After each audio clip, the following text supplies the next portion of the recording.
ഇന്ന് തന്നെ ഡൗൺലോഡ് ചെയ്യൂ. കാണൂ നിങ്ങളുടെ ഫേവറേറ്റ് ഷോസ്. വിനയചന്ദ്രനും ഞാനും എത്ര നല്ല സുഹൃത്തുക്കളായിരുന്നുവെന്ന് നിനക്കറിയാവോ? സഹോദരങ്ങളെ പോലെയായിരുന്നു ഞങ്ങൾ. എല്ലാറ്റിനും ഞാൻ പറയുന്നതായിരുന്നു അവൻ അവസാന വാക്ക്. അവൻ എന്നെ അത്രയ്ക്ക് വിശ്വാസമായിരുന്നു. എന്റെ ജീവിതത്തിൽ ഏറ്റവും വലിയ ഷോക്കായിരുന്നു നിന്റെ അച്ഛന്റെ മരണം. ഒരുമിച്ചൊരു ബിസിനസ് തുടങ്ങാൻ തീരുമാനിച്ചിട്ട് ഒടുവിൽ അവസാന നിമിഷം ആരോടും പറയാതെ അവൻ പിൻവാങ്ങി. ഒരു വലിയ തുകയാ നിന്റെ അച്ഛൻ ഇൻവെസ്റ്റ് ചെയ്യാമെന്ന് പറഞ്ഞത്. അത് അവന്റെ ഏതോ പ്രോപ്പർട്ടിയോ മറ്റോ വിറ്റ് കിട്ടുന്ന പണമായിരുന്നു. നിന്റെ അമ്മാവൻ രാഘവനാ എല്ലാറ്റിനും അവന്റെ കൂടെ ഉണ്ടായിരുന്നത്. പിന്നെ ആ ലേലം പിടിക്കാൻ ഞാൻ പെട്ട പാട്. അതിനിടയിൽ വിനയനെ പിന്നെ കാണാൻ സാധിച്ചതുമില്ല.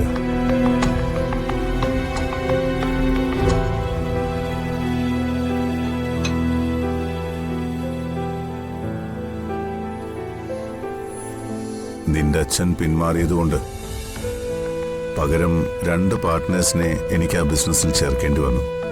പക്ഷേ വിനയൻ വിശ്വസിച്ചത് ഞാൻ അവനെ ചതിച്ചുവെന്നാ. മംഗലാപുരം വരെ പോയി തിരിച്ചു വന്ന ഞാൻ കേൾക്കുന്നത് നിന്റെ അച്ഛന്റെ മരണവാർത്തയാ. എന്നോടൊരു വാക്ക് പോലും പറയാതെയാ അവൻ പോയത്.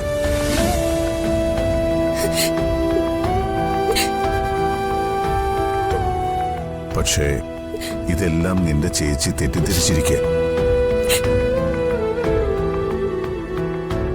ഞാൻ കാരണമാ നിന്റെ അച്ഛൻ ആത്മഹത്യ ചെയ്തേന്നാ നിന്റെ ചേച്ചി വിശ്വസിക്കുന്നത്.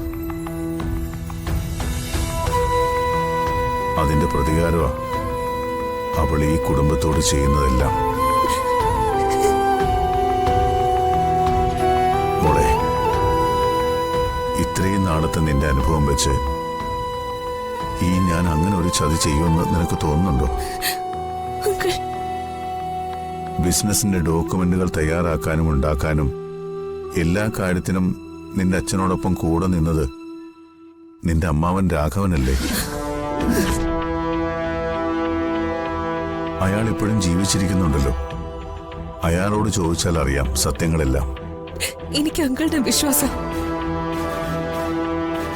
ആദ്യം ഞാൻ ഇവിടേക്ക് വന്നപ്പോ ഇവിടെ ഉള്ളവരെ കുറിച്ച് ചേച്ചി എന്നോടും കുറെ കാര്യങ്ങൾ പറഞ്ഞിരുന്നു. പക്ഷെ പിന്നീട് എനിക്ക് മനസ്സിലായി എന്റെ ചേച്ചി യുദ്ധം ചെയ്യുന്നത് സ്വന്തം നിഴലിനോടാണെന്ന്. ചേച്ചിയുടെ തെറ്റിദ്ധാരണകൾ ഇനി മാറുമെന്ന് എനിക്കറിയില്ല. ഈ വീടും ചേച്ചിയുമായുള്ള എല്ലാ ബന്ധങ്ങളും മുറിഞ്ഞുപോയി. ഇനി അത് കൂട്ടിച്ചേർക്കാനും പറ്റില്ല.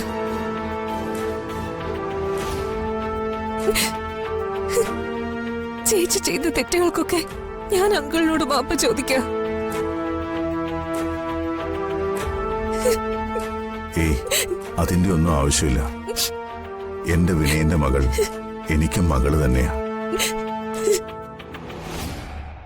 ആ വാത്സല്യവും സ്നേഹവും എന്നും എനിക്ക് നിന്നോടുണ്ടാവും.